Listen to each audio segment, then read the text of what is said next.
guys. So, I can talk again. Yay. For the most part. Um, yeah, that was all kinds of fun today.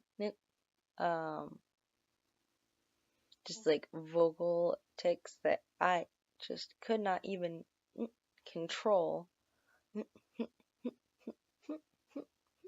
It's a cat.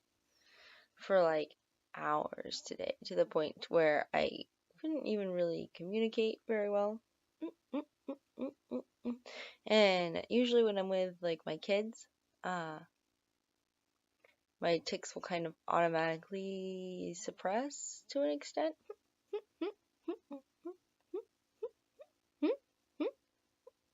And that was not even happening today. Some of it a little bit I could. The F bombs I was able to keep out, but the na business, shoot.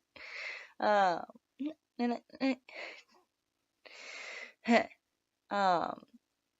yeah, my 6-year-old was like, "Mommy, why are you doing that?" And like half an hour later, she's like, "Can you please stop?"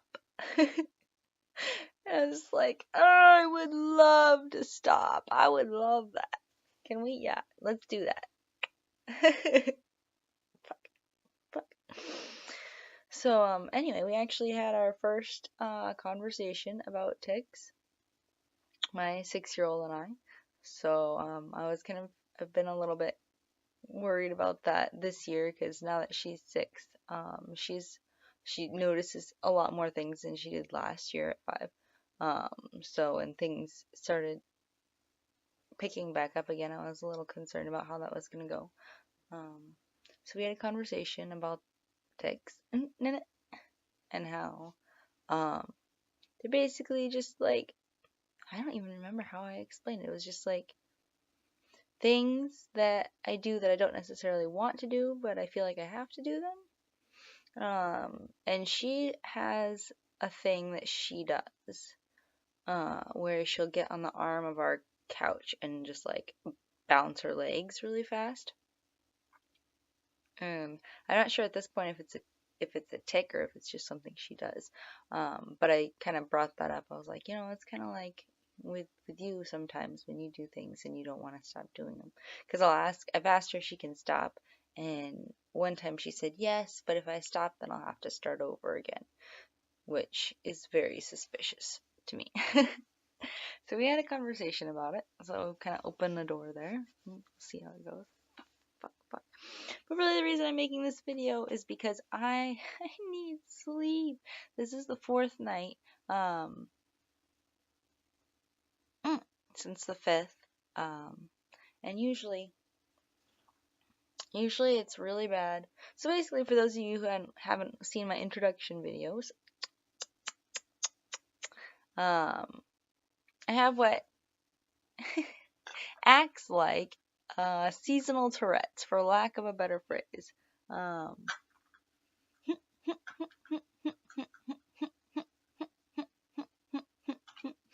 I've not been diagnosed with Tourette's or with anything else. I went to a neurologist once, and that was a really awful experience, and he didn't really listen to me. So yeah, I haven't bothered since then trying, but so I've not officially been diagnosed with anything, but it essentially acts like seasonal Tourette's, where usually sometime in November, I'll just like get hit by a truck of ticks, and it's really bad for like a couple weeks. Fuck you. That started today. I'm not happy about that. So it'll be bad for like the first couple weeks, and then it will get a little bit better and just kind of gradually improve until like mid to late spring, when it will mostly go away. This last year was a little different in that it didn't really go away. I still had mild ticking going on all summer, off and on. So it wasn't every day. It wasn't even necessarily every week. But I was still having mild ticking throughout the summer. So that was different this year. So my hypothesis was that I wouldn't get hit by the full truck of ticks in come November. Like I would only it wouldn't be as bad, it wouldn't be as brutal, and I feel like a little bit that's the case because I haven't been trying to suppress like in previous years when I feel I'm coming back, I'm like, no, I don't want to do this, I don't want to do this, and I suppress it, and then it's really bad when it comes out. So this year I just kind of let it come naturally, and it was better in that sense. But all of that makes no difference on being awake all night ticking. Like you can't see it right now. My camera, I should start using my real camera because I use my laptop camera and it is not the best quality. I mean you can't tell right now, but I'm actually ticking. Like my whole body is shaking right now. And this is what happens every night. So I try to go to sleep for about 2 hours, hour and a half. We'll call it an hour and a half. I was in bed from 11:45 until like a quarter after 1:30. I don't know. 11. I can't even count. I guess it was close to 2 hours. And it was terrible because I would like drift off and then I would wake up just like a couple minutes later ticking. Like just bad. And before tonight, I haven't even tried going to bed until like 2 in the morning because of that. So I tried going to bed tonight when my husband went to bed, and just yeah, I woke up like every minute or two, woke myself up ticking.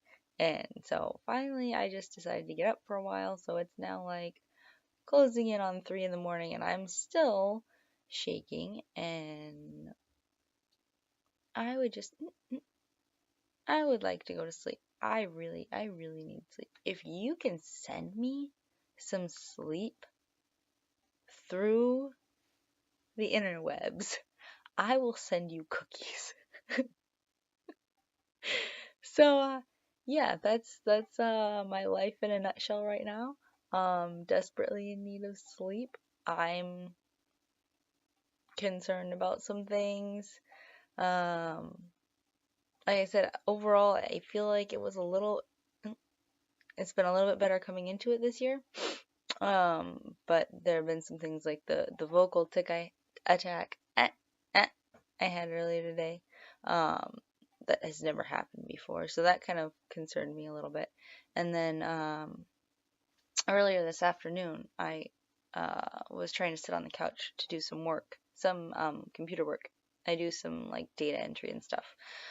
Was trying to do that and just like felt like the tick sensation coming up on me, and literally just like went flat on my back and like shook right off the couch, and I was able to like kind of push the computer up onto the onto like the side of the couch as I was going down.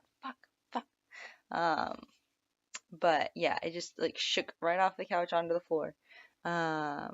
And that was like it wasn't very long, but like I had zero control, and that was not cool.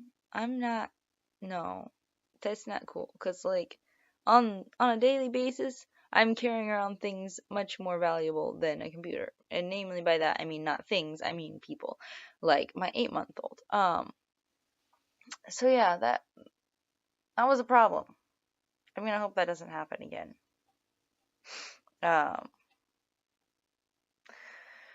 So yeah, I really just hope that this year is going to be like previous years, in that I just have to get through the first couple of weeks, and then things will start, but things will hopefully start easing off a little bit, or at least be able to deal with them a little better.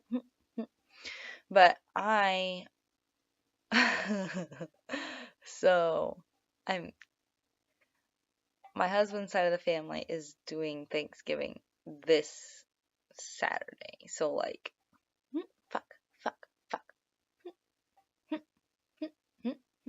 I'm sorry, I'm like not even trying. Usually they're doing Thanksgiving this Saturday, and as of now it's like super early Thursday morning. And my ticks like don't come out when I'm with them. Like, they can't. They don't. I don't know what it is. I have some theories on that, actually. I have theories.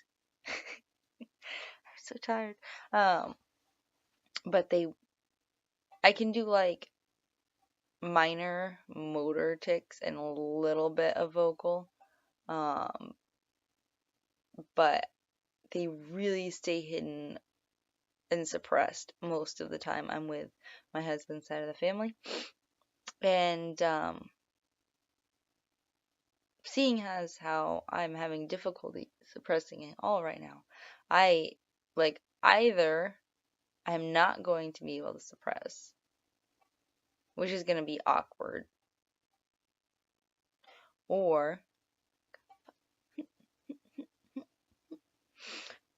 I am going to be able to suppress it and it is going to be very painful afterward. And I'm not really looking forward to either scenario. You know, my 4-year-old actually threw up today like 3 times in the house. He was going to spend the night. They were supposed to go to their grandparents to spend the night, and he ended up throwing up. So they didn't go spend the night, and they're staying home. And I'm really seriously debating bluffing for Thanksgiving and just being like, yeah, I got that stomach bug. I gotta stay home. I don't know. Guys. Help me out here. What do I do about Thanksgiving? Anyway, this video has gone on long enough. Yeah, almost 3 in the morning. I just want some sleep. So yeah, if you can figure out a way, if you can figure out how to send me some sleep, then I guarantee you I will send you cookies and I won't even make you pay for shipping. Good night, guys.